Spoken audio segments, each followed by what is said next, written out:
Welcome to another episode of Whitetail Rendezvous, coming to you 6 days a week as we interview whitetail experts and hear their traditions and personal stories of the hunt. Learn more about the latest gear, discover proven tips, and the latest strategies so you can make your next hunt a success. Now, here's your host, Bruce Hutchin. This is Whitetail Rendezvous Podcast, episode number 230. On today's show, you hear from Brenda Valentine, First Lady of Hunting.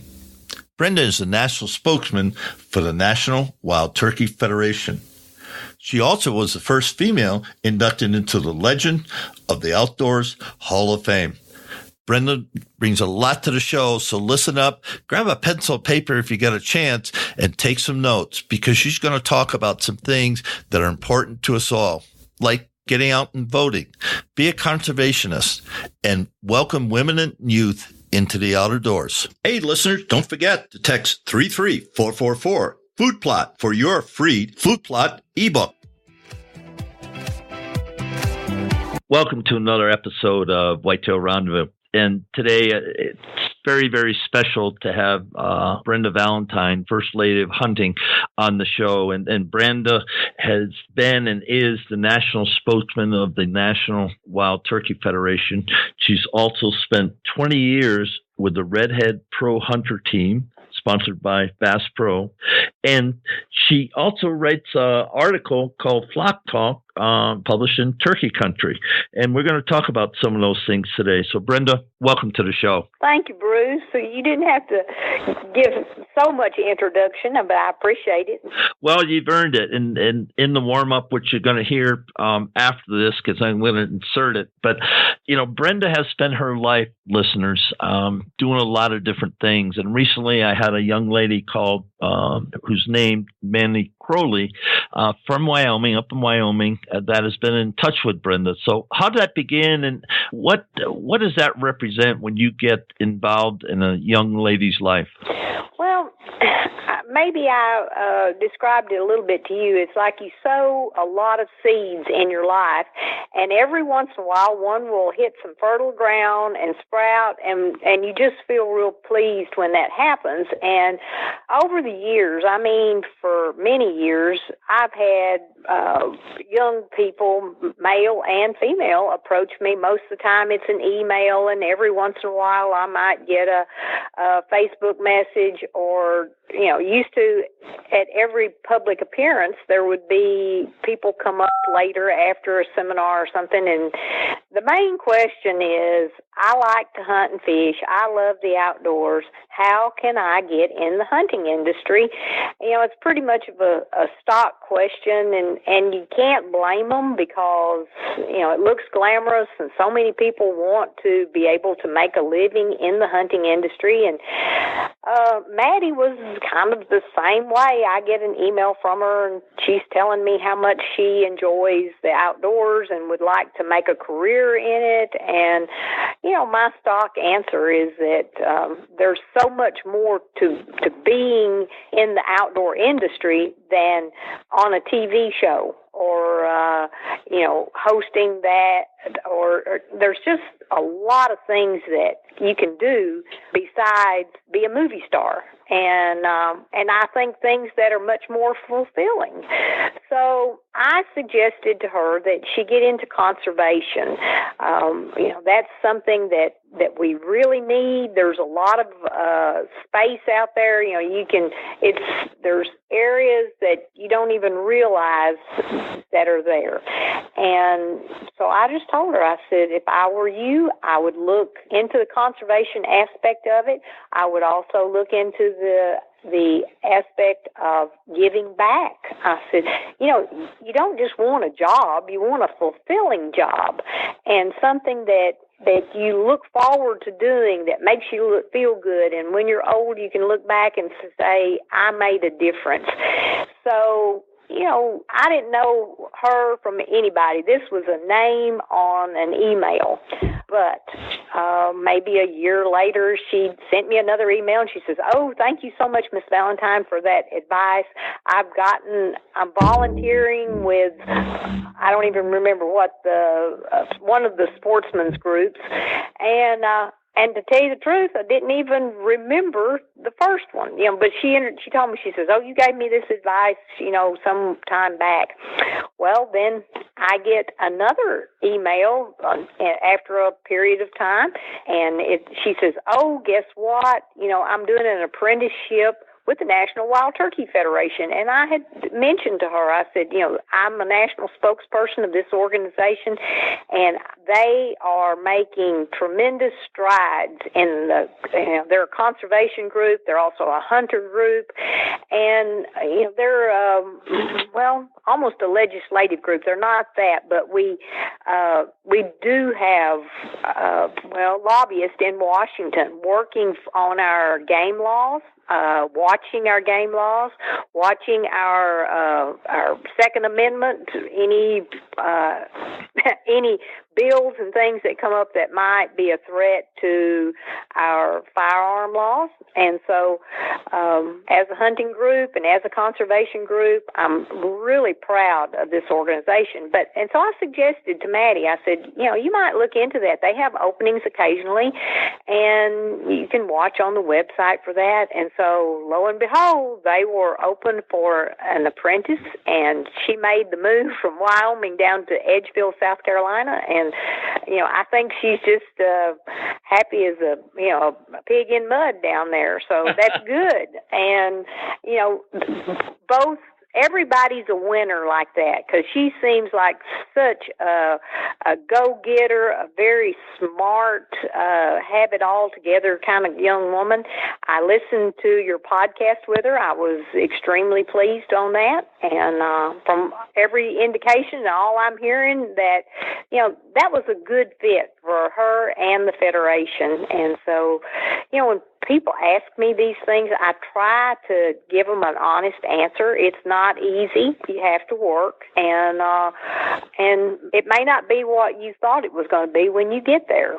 So, it's like everybody that goes to Nashville with a guitar on their back doesn't come home with a record contract. But, there's other aspects of it. Everybody cannot be front and center on stage, but, there's a place for everybody. Just don't try to be in someone else's place. Choose your own place, or find your own place. Yeah, well said. And listeners, people that have been successful in the outdoor industry and have represented it for years are more than willing to help you.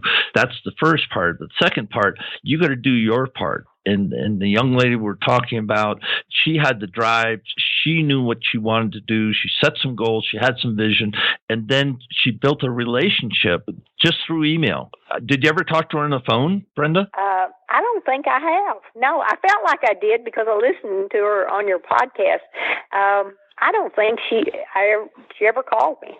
If she did, I don't remember. And like I said, I get a lot of phone calls, a lot of emails and stuff of this nature. And, a lot of them are school projects. People wanting to write these school papers. How can I get in the hunting industry? Or, there's a lot of parents that will do this. They'll say, my son is the best shot in the world, and he likes to squirrel hunt, and how can he get a job in the hunting industry? So it comes from a lot of different angles. I try to be honest and just give them vague suggestions of where I'd start looking. Number one, even I've got neighborhood kids, and I tell them, I said, go get an education, go take wildlife biology, go do something that gives you a background. And you may not end up, with a big sponsorship and, your own TV show, but you might be the biologist for one of the most up-and-coming companies out there. All of these seed companies and these feed companies and camo companies and conservation groups, they have to have good workers, people that are passionate about the outdoors. And if you happen to have an education where you know something about wildlife or land or forestry or agriculture, any of that, well, then, you fall in those slots. And so that's kind of the angle I go at it with. Just let them know that there's more to it than just what you see on TV. And thanks for that. And folks, just take to heart what Brenda's sharing. And Brenda's just one person, but there's a lot of ladies out there that would more than willing to come aside, a young gal, a single mom, whoever that has visions or has a dream of being in the outdoor industry, because it's like any other industry. It takes a lot of work and it takes relationships. So think about that. Brenda, let's change it up. And we're in turbulent times in this country for sure, and I usually don't go down this road, but you just wrote an article for Flock Talk, so let's spend 4 or 5 minutes talking about that article. Okay, I certainly will, and I usually don't get very political either, and this is not about who you vote for or the issues. This is based on just the idea of what a American citizen responsibility it is to just simply vote. Recently, I saw a voter registration list for my home area here, and it was appalling. The people that I know personally, that are good, upstanding, law-abiding, tax-paying people that aren't even registered to vote. And it just knocked the air out of me. I thought, I can't believe the people that I bump into every day around town and up and down the road don't care enough about the direction and the future of this country for their grandkids or great-grandkids and future generations to make the effort to at least have a voice in it. It just, to me, that is the very least that any U.S. citizen can do is to register and vote. And it worries me about all of our ancestors, what they went through. I mean, they bled and died so we'd have these freedoms, and we're not even taking advantage of it. There's people here that don't even appreciate the opportunity or the freedom to make a choice. And so this is what it's all about. It's like we're letting down our forefathers that fought and died for us to have this freedom for nothing. And then I think about all the people in other countries that envy us because we have a choice. Those poor people under all kinds of dictatorships, they have no hope of ever getting to voice their opinions. And here we have it sitting out here just, ready on a platter, and we don't even take advantage of it. So shame on any U.S. citizen that is not a registered voter and take the opportunity. So I know I'm stepping on toes. I know I'm on a bandbox, but it is important, if you care about the future, to at least let your voice be heard. Thank you for that. And it's very succinct, and it's a message that we all should take to heart and just register. Yeah. Whatever party, wherever you cast your vote, cast your vote. Well, it could not be any simpler. I mean, they have the early bird voting. I know everybody's busy, but gosh, the polls will open, 3 weeks ahead of elections? Sometime you can find 15 minutes in 3 weeks to walk in there, push those buttons, pull that lever, and walk out. It's simple. I go to the early bird voting as soon as it opens, just in case something comes up and I don't make it on election day, then my voice has already been heard and my vote has been cast. I do it as an insurance policy against anything getting in my way on election day. And so, there are no excuses. And ladies and gentlemen, for the last, I don't know how many years, Kathy and I have been voting. absentee ballots. They mailed the ballot to us. Yeah. And so if you don't want to go and stand in line, which typically, if you do it right, like Brenda's saying, early bird, that you're not going to, but just tell your registrar of your county, I want it mailed to me, and you'll get it mailed. Period. Sure, because there's a lot of people that can't get out. There, people that are shut-ins and whatever, but they have a voice too. So everybody's voice deserves to be heard, and it is fearful to me that the just complacency of the U.S. citizen will someday make us where we don't have the freedom to make a choice. Amen to that.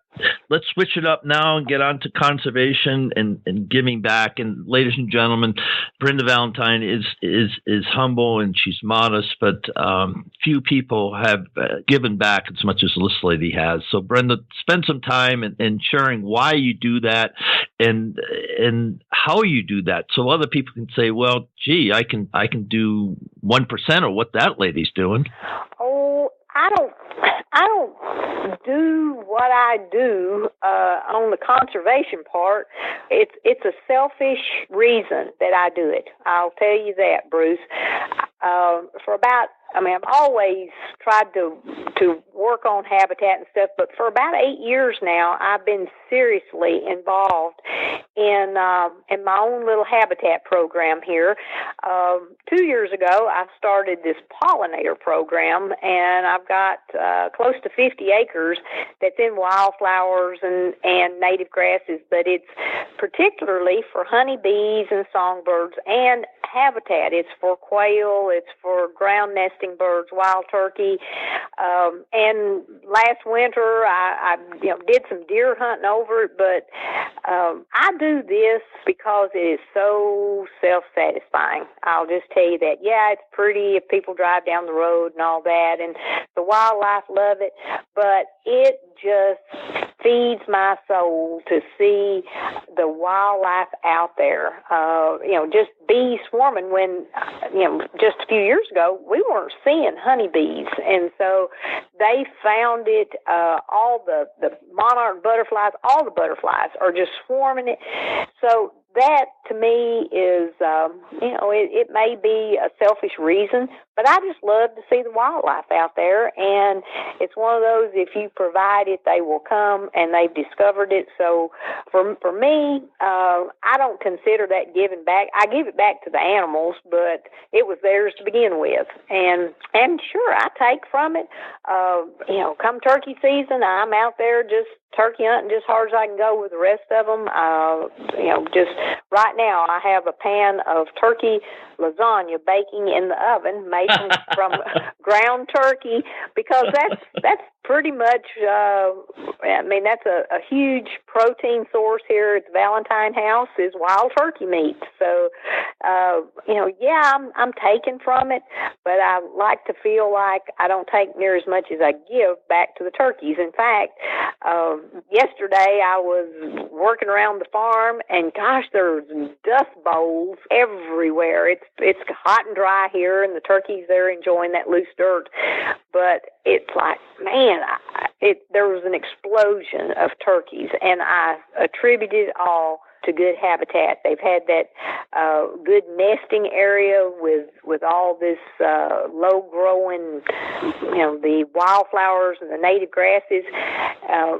It's just better for them. They feel secure in there. It's a good place to nest and to raise those poults and the little baby deer. I don't know if you saw on my Facebook page, but one day this week, this fawn, I don't think it had ever stood. It was right at the edge of the yard and right where the wildflowers begin.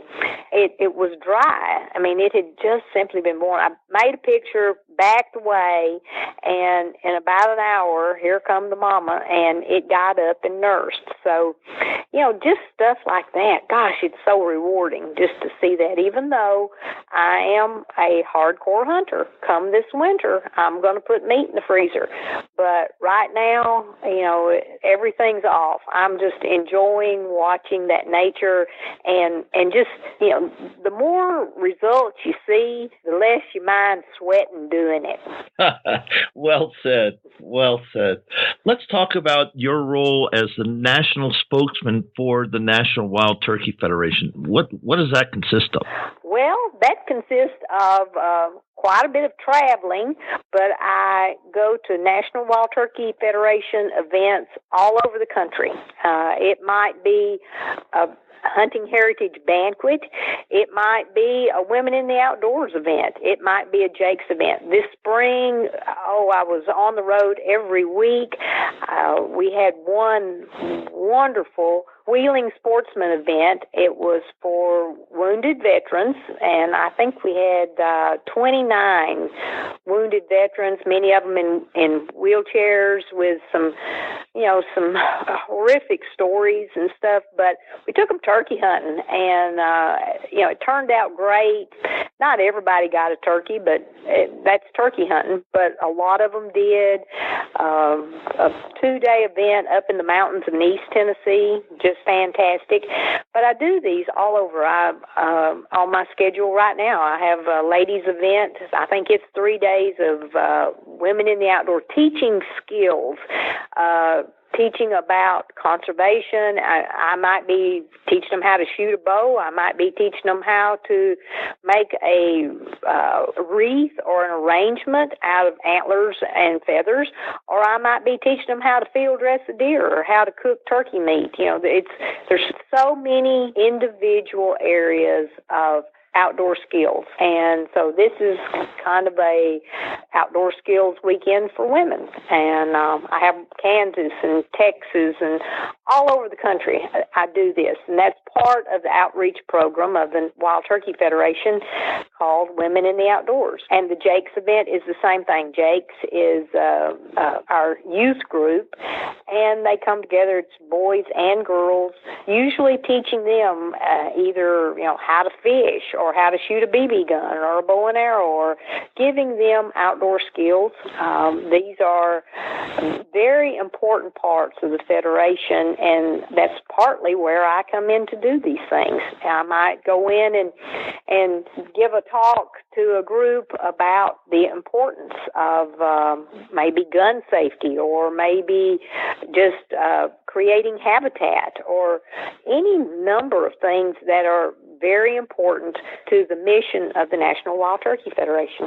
So if somebody's interested in those two events that you talked about, how would they find out about them? Where do they go? Well, on the NWTF website, there are every state is listed, and if you're interested in one in your state, you just click on your state and see what events are coming up. I mean, there's dozens of them every week someplace, and find out what's in your state. Maybe there's something just across the state line in another state that you might be wanting to go to, but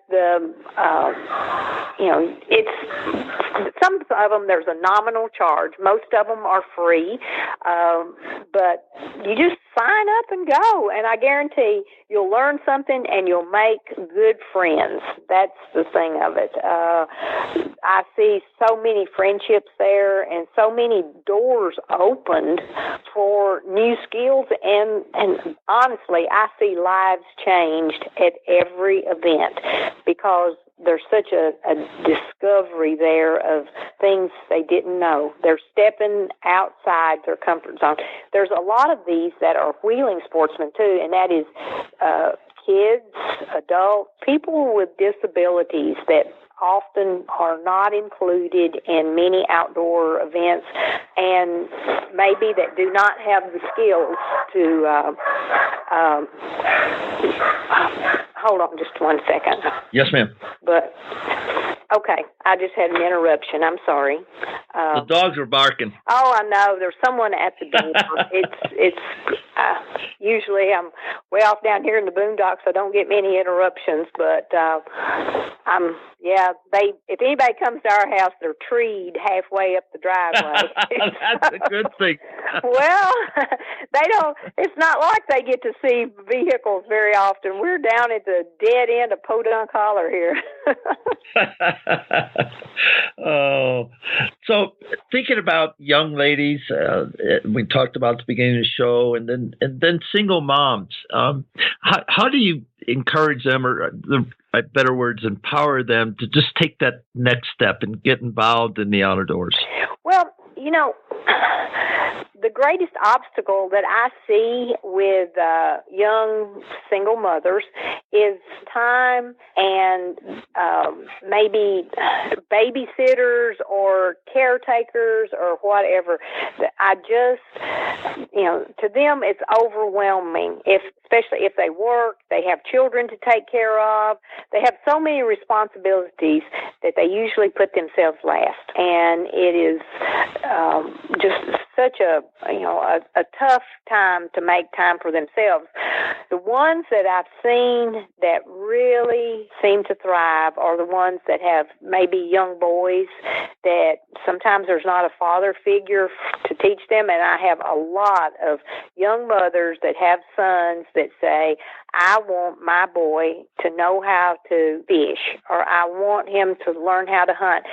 I've been a hunter education instructor for many, many years, and it's amazing how many young mothers will accompany their kids to take their hunter education course, and they'll take it with them. And they say, well, I never knew this, I never knew that, and he doesn't have a father to take him hunting. And I remember my dad taking me, or my dad taking my brother or something, and I want my kid to have those memories and be able to do that. So, the hunter education is always a good place to start. But Jake's events, if they find a Jake's event in their area, and like I said, most NWTF chapters will hold a Jake's event oftentimes during the summer, and the parents are always welcome to attend.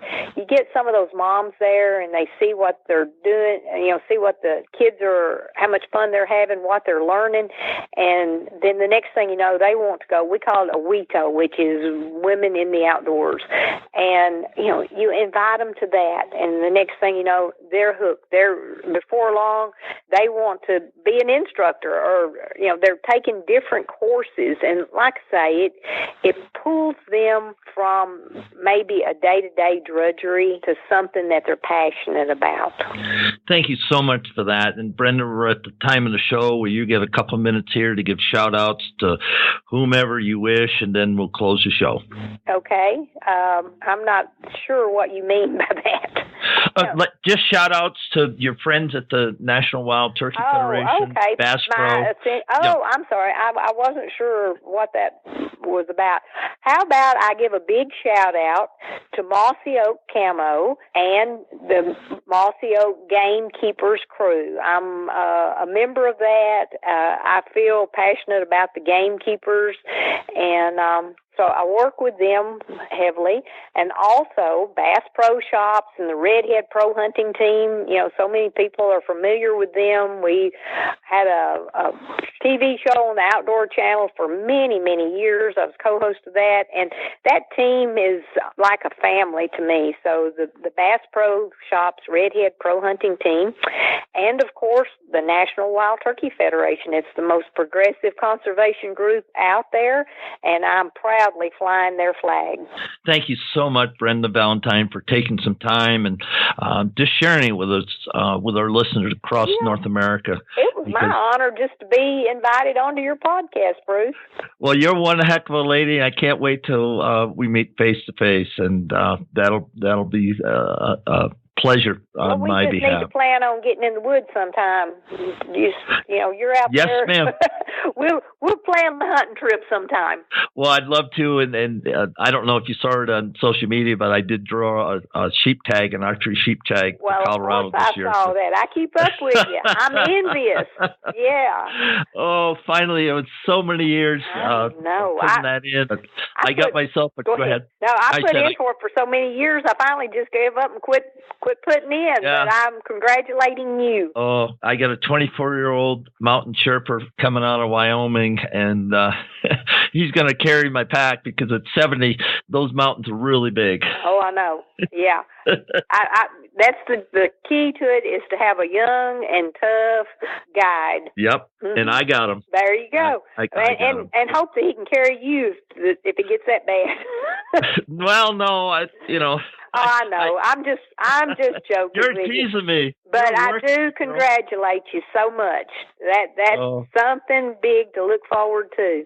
Yeah, and I just had my hip redone. So we're digressing here, but Brenda, thank you so much for being a guest. Thank you. Look forward to it again. Make sure you listen to the next episode of Whitetail Rendezvous, where you're going to hear from Marty Davis about hunting in Missouri and hunting in southern Illinois. Marty's a great huntress, and she knows her game. So listen up, and you just might learn something.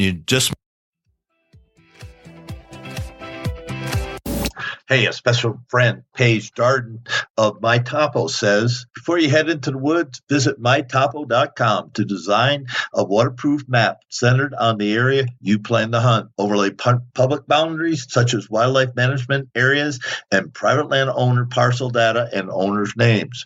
My Topo prints and ships within 24 hours for quick delivery to your mailbox. Find out who owns all the land around your favorite hunting spots. It's a great service I use often, and I highly recommend it to you. Thanks for joining us. Be sure to tune in tomorrow for another episode of Whitetail Rendezvous, where you can listen and learn from the experts so you can be more successful on your next hunt. Until next time, listen, learn, and succeed.